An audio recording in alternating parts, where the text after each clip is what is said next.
Say hello to OnePlus's all-new flagship devices, the OnePlus 9 Pro and the OnePlus 9. So there's a lot to unpack with OnePlus's new 9 series. We have the 9 Pro and the 9. The 9 Pro is a 6.7-inch display and the 9 is 6.55-inch display. But perhaps the biggest news here is all about this the word on the back. You can see that. But OnePlus just joined into a 3-year partnership with Hasselblad, which is a premier name in the camera space. Don't know what Hasselblad is? Look up some space history because its cameras are responsible for some of the most iconic moon images of all time. Now, there isn't any Hasselblad hardware inside this device or this device, but they did work with Hasselblad to introduce or implement the color accuracy technology inside these cameras. And there's also some other touches in the software that are very much like Hasselblad. Before we dive into the cameras, I wanted to talk to you just a little bit about the differences between these two phones. A few more things about the body. So there's a microphone on the top, a little hole there. On the bottom, USB-C port, speaker. In fact, this is a stereo speaker system, so speaker there. And at the top here, right at the top, is a thin speaker bar there. So it has really good stereo sound. In fact, it does support Dolby Atmos, and if you have video that's going to play that way. The audio is loud, it's expansive. I wouldn't say it's entirely surround sound, but it can get really loud. There are some price differences. This guy starts at $969, this guy starts at $769, and some of them are pretty subtle, like the 9 has a completely flat front display, and the 9 Pro is just subtly curved here. In fact, there's a difference between the curves on the 9 Pro and the curves on the OnePlus 8 Pro, which were so pronounced that I actually had a problem where sometimes my hand would rack all the way around the side. If I just glanced, just basically brushed on it, and I'd have basically touches that I didn't want to happen. Here's something interesting about the OnePlus 9 Pro and the iPhone 12 Pro Max. They're both 6.7-inch devices, but you can see that the OnePlus 9 Pro is actually narrower than this phone, but it's also slightly taller, and that's how they fit a 6.7-inch screen in a taller and thinner device. They give it a little bit more diagonal space. Thickness-wise, this phone's actually a tiny bit thicker than the 12 Pro Max, though because of the tapered edges, it doesn't feel that way. And weight-wise, it's lighter. So some more thoughts about the OnePlus 9 Pro, which is the 6.7-inch device, premium materials, aluminum body, glass, Gorilla Glass on the front and back. Inside both of these phones is Qualcomm Snapdragon 888 CPU. It's fast. In fact, it's got to be the fastest CPU that Qualcomm has made yet. Obviously, it supports 5G. I had some great benchmark numbers out of it. I was very impressed. And the operation of both of these phones is truly excellent. The main differences between the 9 and the 9 Pro come down to the screen. So they both have 120 hertz refresh rate, but this has LTPO technology in it, which means that the refresh rate is variable on the 9 Pro depending on what you're doing. So if you are just looking at a static image, the refresh rate could go down to 1 hertz. If you're playing a game, it can go all the way up to 120 hertz. So this is going to basically be fixed. It's not going to change. The ability to change that refresh rate on the fly also helps with battery performance. The other big difference on the OnePlus 9 Pro and the OnePlus 9 is the wireless charging. So this is basically, the 9 is standard Qi-based technology, and it'll work with any Qi charger.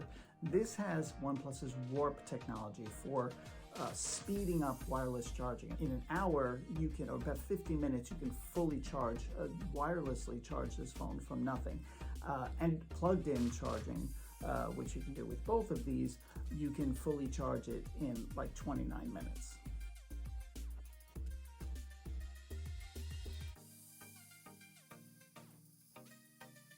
These days with smartphones, the differentiating factors really tend to be on the camera array. So we've got 4 cameras here.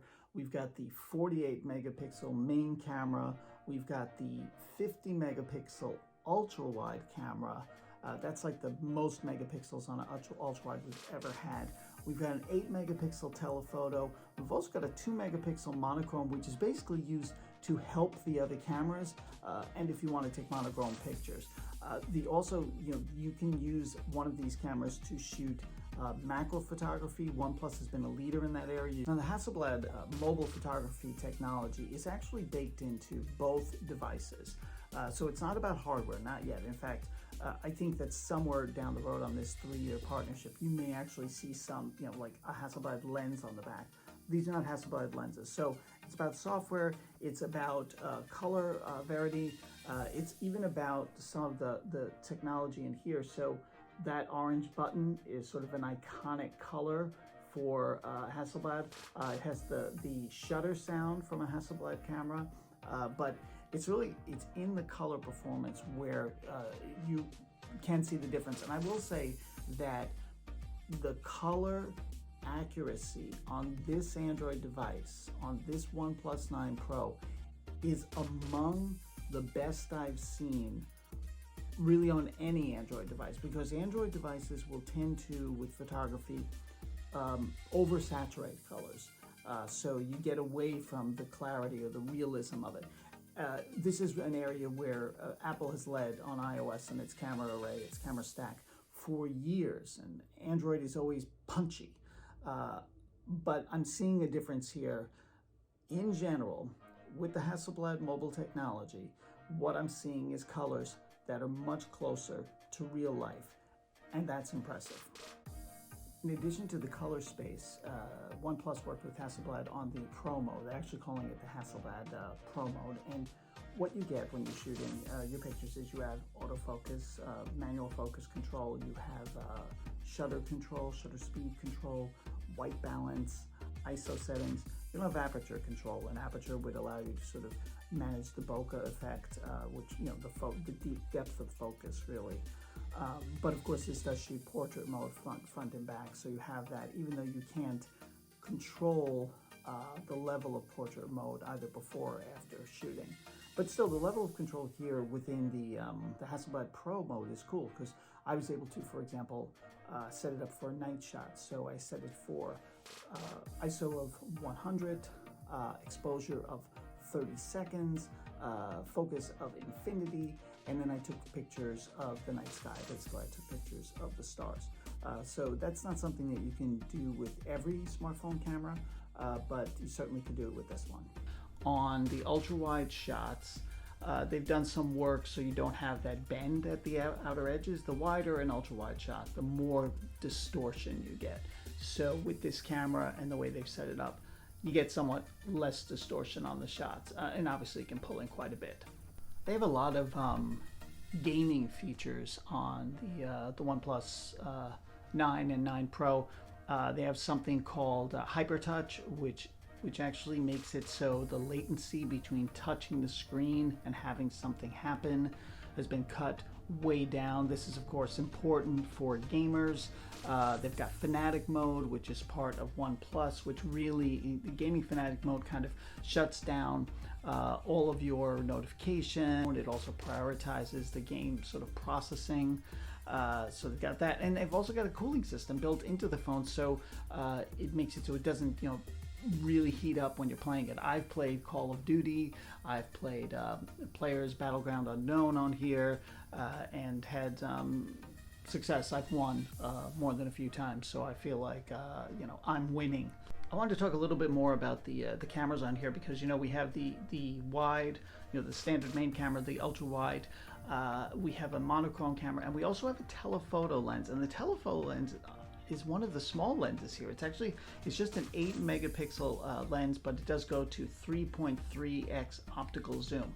They also do have optical image stabilization in this device, the OnePlus 9 Pro, but not in the OnePlus 9.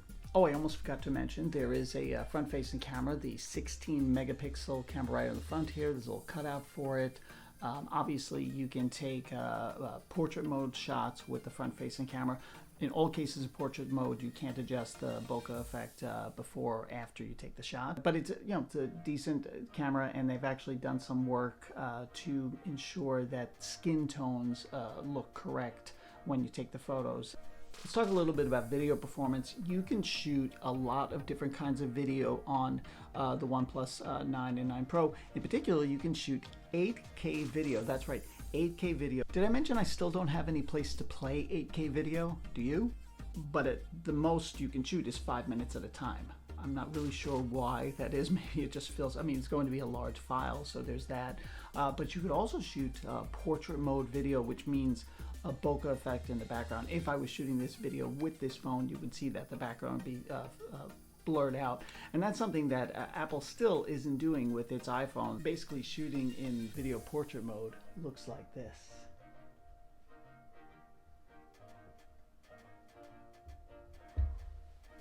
Exciting, huh? You've got that. You've got 4K, 60 frames per second. The 8K, I believe, is 30 frames per second. You've got all of the things you would expect to shoot high quality video with this device. So inside the OnePlus 9 Pro and OnePlus 9 is the Qualcomm Snapdragon 888 CPU. It has really good benchmark numbers. The single core scores are getting closer to Apple's A14 Bionic, and actually the multi-core scores are quite close. Where they fall behind is on the graphics performance. There's still a significant benchmark score difference between what you have in your iPhone 12 Pro and 12 Pro Max and what you have in the OnePlus 9 Pro. But those are the benchmark numbers. In day-to-day use and performance, I mean, I don't see any difference. I mean, this guy is a powerful mobile phone.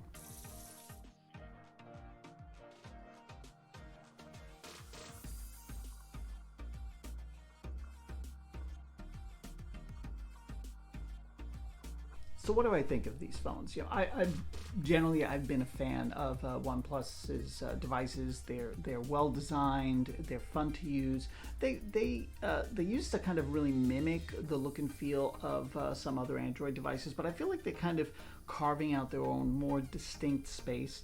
The prices are decent. They're not super affordable, but these are the flagship devices. So the OnePlus 9 Pro starts at $969 for 8 gigabytes of RAM and 128 gigabytes of storage.